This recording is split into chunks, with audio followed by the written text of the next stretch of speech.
Assalamualaikum warahmatullahi wabarakatuh, sahabat JTEK semua. Alhamdulillah kita bisa bertemu lagi.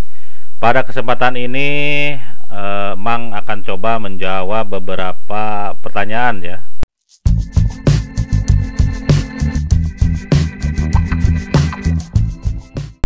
Terutama mungkin untuk beberapa pemula gitu yang belum mengetahui tentang komputer ya, tapi misalkan mau beli komputer.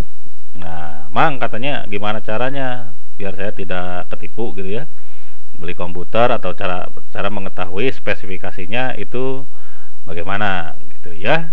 Nah, mungkin pada video ini Mang akan coba menerangkan bagaimana cara mengecek spesifikasi komputer ya, dari mulai yang sederhana menggunakan menu yang ada di Windows sendiri ataupun dengan menggunakan aplikasi ya. Dalam hal ini saya menggunakan aplikasi CPU ID CPU Z gitu ya.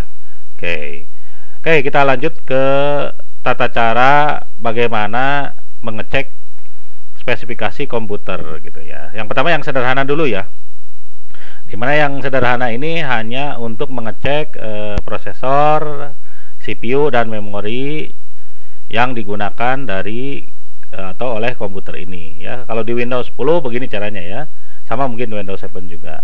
Nah, kita buka Explorer di sini ya, File Explorer. Kalau nggak diklik kanan, di sini ada File Explorer gitu ya. Nah, sudah itu ada di sini disk PC. Nah, di disk PC ini kita bisa klik kanan, lalu klik Properties ya, Properties. Nah, nanti akan keluar ya.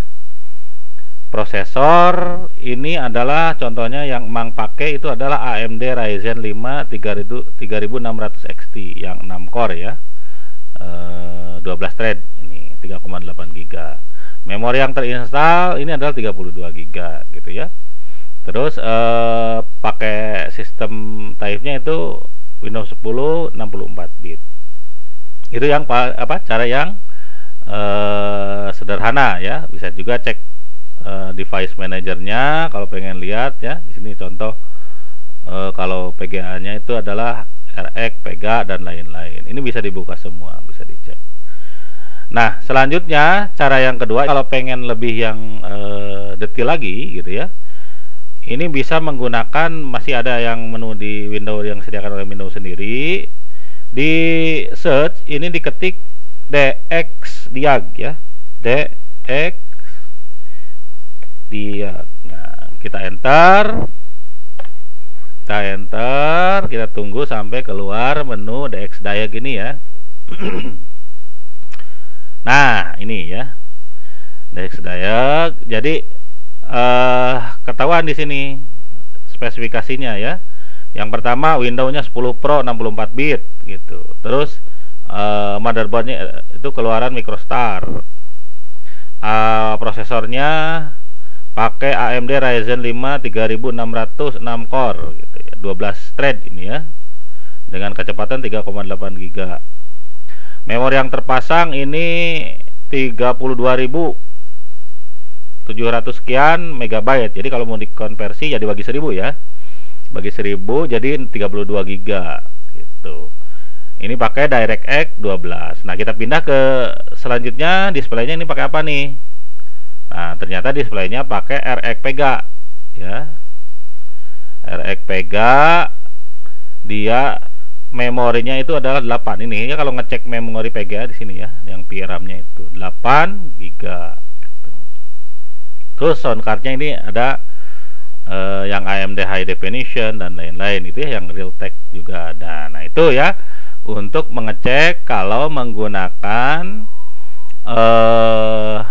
menu yang ada di Windows. Itu yang paling sederhana itu sih. Jadi kita tidak usah menginstal aplikasi tambahan. Nah, kalau untuk lebih detail lagi gitu ya, kita tahu merek, kita tahu spesifikasi yang lebih teknis gitu ya, sampai TDP untuk prosesor dan lain-lain, kita harus mendownload dulu yang ini ya, CPU ID CPU Z. Ini banyak, ini gratis ya, tidak perlu berbayar. Download lalu di install gitu ya, install. Oke, kita cek ya dengan menggunakan aplikasi ini.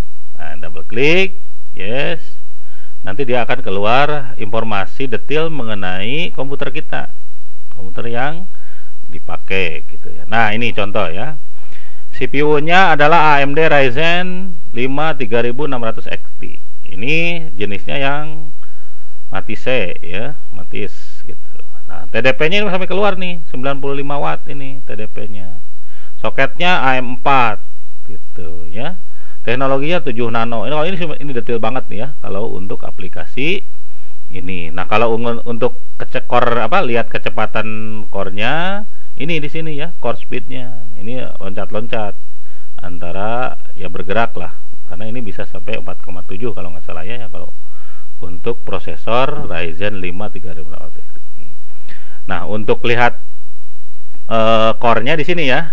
Ini 6 core, 12 thread. Tuh. Kalau yang kedua, menu yang kedua ini yang pinggir di CPU ini ada cache. Nah, ini cache itu melihat cache prosesor. Ini teknis banget ya, mungkin nggak terlalu akan saya coba terangkan apa fungsinya. Nah, ini hanya sekedar tahu aja gitu ya.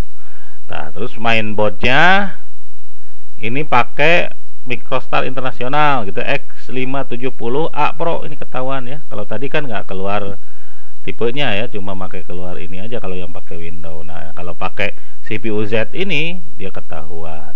Bahasnya bisa PCI Express 4 nih, jadi sudah support PCI Express 4 gitu. Nah, selanjutnya untuk yang menu selanjutnya ya, ini memori ya. Kita lihat memorinya ini pakai berapa. Nah, ini dia pakai ternyata DDR4.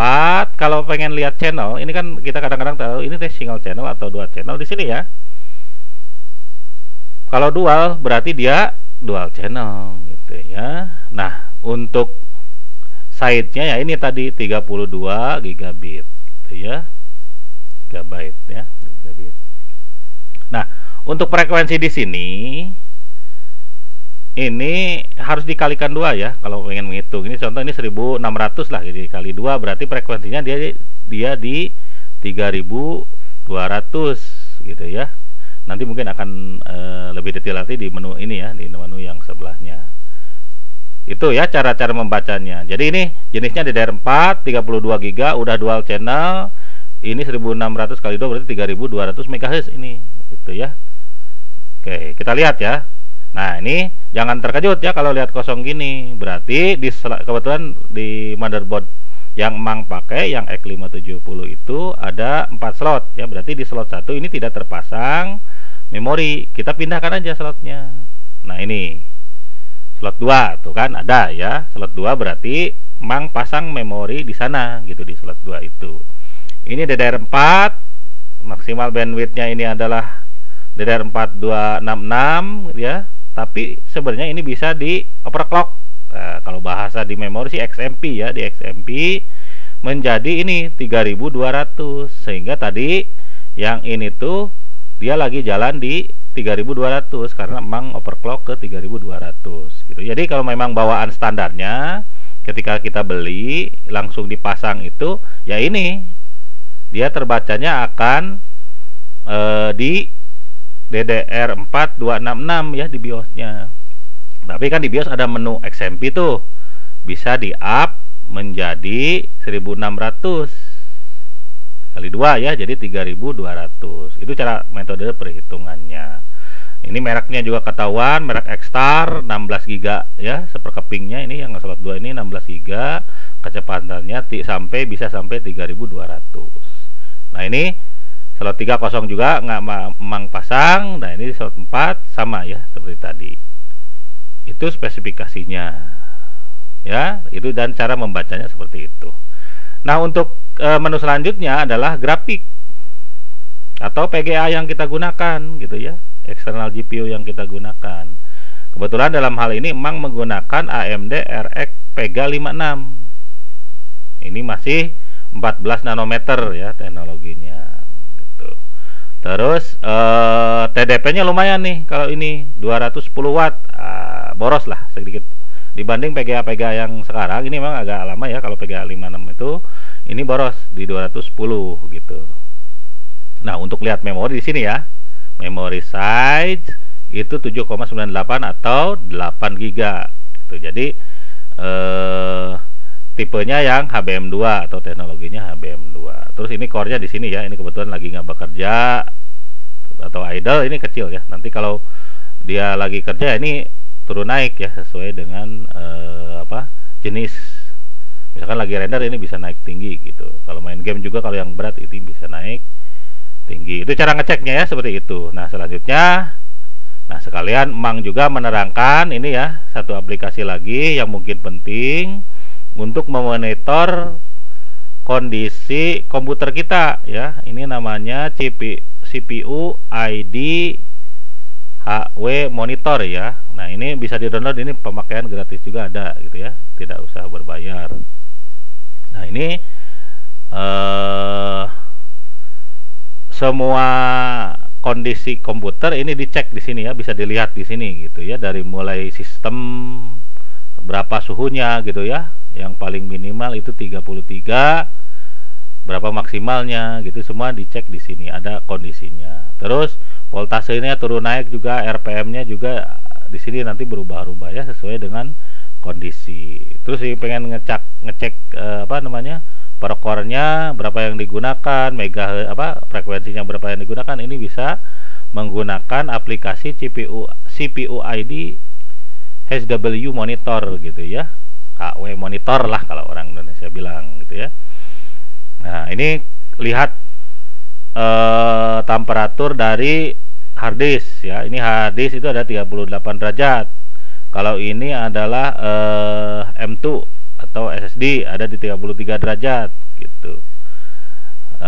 GPU-nya ada di, atau PGA-nya ada di 38, maksimalnya 37, maksimalnya 40 gitu ya.